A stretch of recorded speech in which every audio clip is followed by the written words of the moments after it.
It's a really lovely afternoon today, and the Lumberjack came home early because we're going to a Hanukkah party. So we thought we'd just take you around the outside a little bit and introduce you to the livestock here on our homestead. Right behind me here is one of our ducks.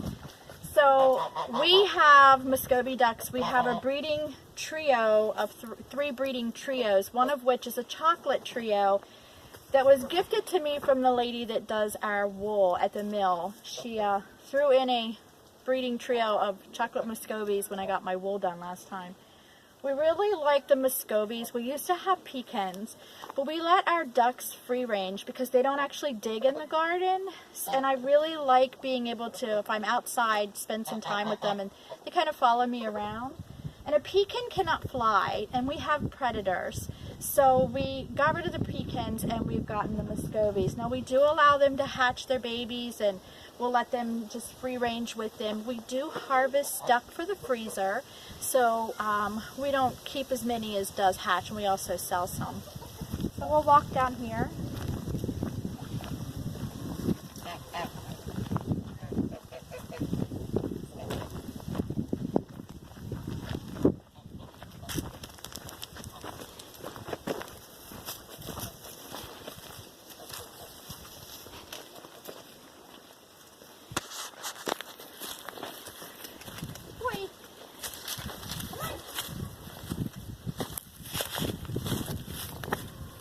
So in here we keep our dairy goats.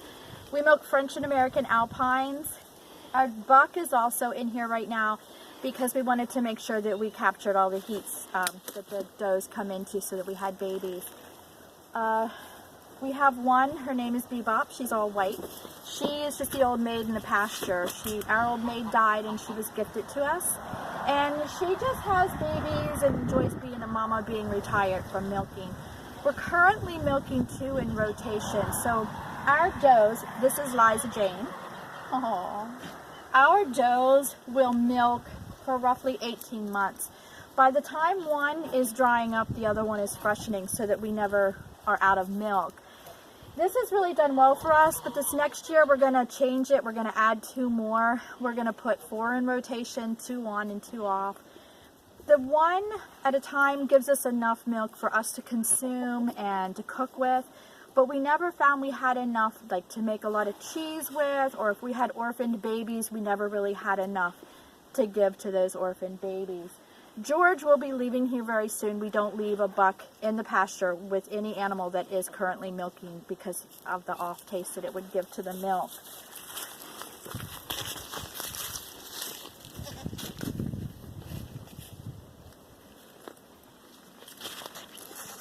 Up here we have an empty building. We used to have peacocks in here. Peacocks were not a good fit for us personally. We found them a really great home. We do raise every year until this next year, we have raised 40 meat chickens a year. This year we're going to change it to 30. With the extra duck in the freezer, we don't find we're using as many as we thought we would. So we're going to use this next year for just the meat chickens.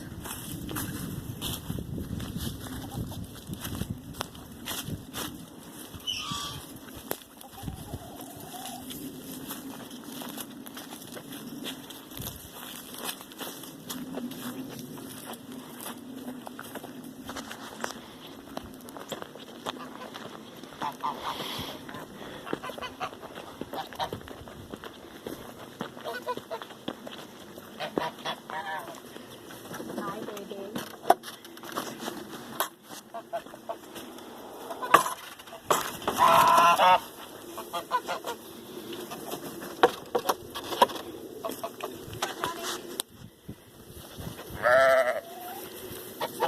So this is probably my favorite livestock animal. Come here, Johnny. This is Johnny. He is our livestock guardian dog. We rescued Johnny, about a year ago now. He came to us from a farm down in Silver Spring, Maryland, and he came to us with his own herd of 3 sheep. His shepherdess was retiring, and we brought him and his 1 lady and 2 men home. We currently still have one. His name is Ernie. He's a Romney. He's a wether. And he's been given special attention in that he will never be harvested or leave our farm any other way than naturally. He's just really special. Behind me, chickens are upset. Behind me is a flock of our wool sheep. So we have what's called a spinner's flock. Back when we started with wool sheep 2 or 3 years ago now, I really didn't know what breed I wanted. I looked through the book and I wanted one of every single breed. So we have Cotswold, Coopworth, Romney, Gotland, a Finn is on its way, Leicester Longwool, Lincoln Longwool, and I'm sure I'm missing something. In the end, we have decided that we're going to stick with the Cotswold and the Romney breed. I like the wool. I like the temperament of the sheep. We do harvest sheep for the freezer. We like our sheep to be 3 years old when we eat them. So essentially we like mutton. We do have we leave a ram in our pasture all year long. So the sheep that we have are known as non-seasonal breeders. So they don't breed anytime until fall. With that being said, I still don't know when to expect babies because he's out here with them all the time. It could be any time from December until May.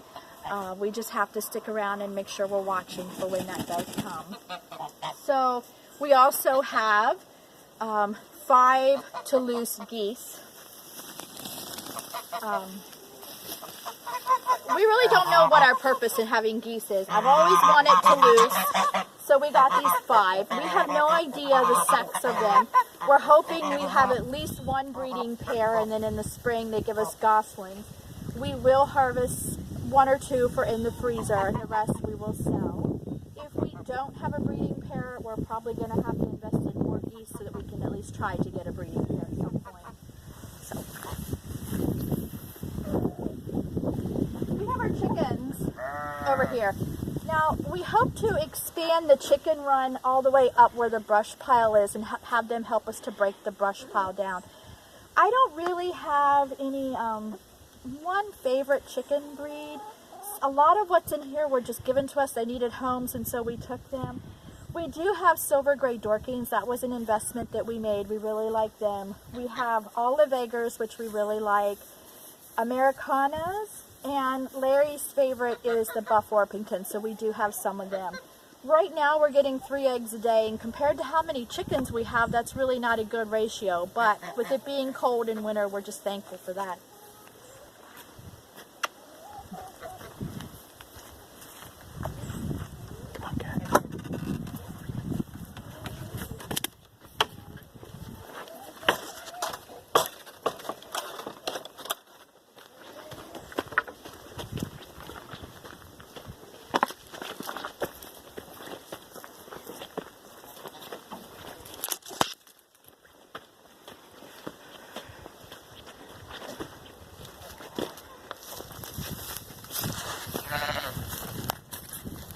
Alright, so in here we have our Katahdins. In all honesty, these are Larry's sheep. He really likes the Katahdins. These don't need sheared. They lose their hair. These are not seasonal breeders, so they breed all year. Any time of the year. Sometimes they will lamb twice a year. Right now we're on lamb watch with both of them. We have a ram named Banks, and we have 2 ewes. This year we're hoping to increase this flock by 3 and add 3 more ewes. This paddock area that they're in here, it's not their area, it's George's, the buck, but we've allowed them to come over here while he's down there. So when we first bought this property, we already had livestock before we ever came here, and we didn't have a lot of money, but we had a lot of skids. So we put skid wood fencing up.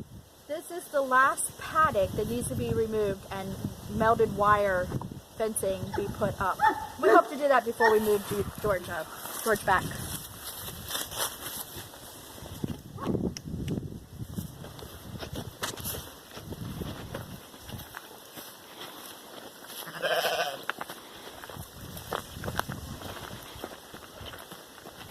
So to my right here is where we had the chickens. This whole area was a chicken area until this past summer we had a major chicken massacre. So we moved our chickens down closer to the house and closer to Johnny for protection. We're going to turn all of this into garden space this spring. But we have one more thing to show you.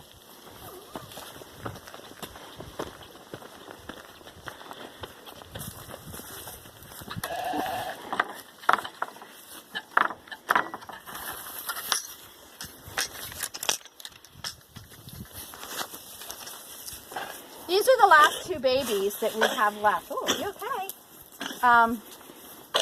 These are bottle babies. Bottle babies don't grow well for us.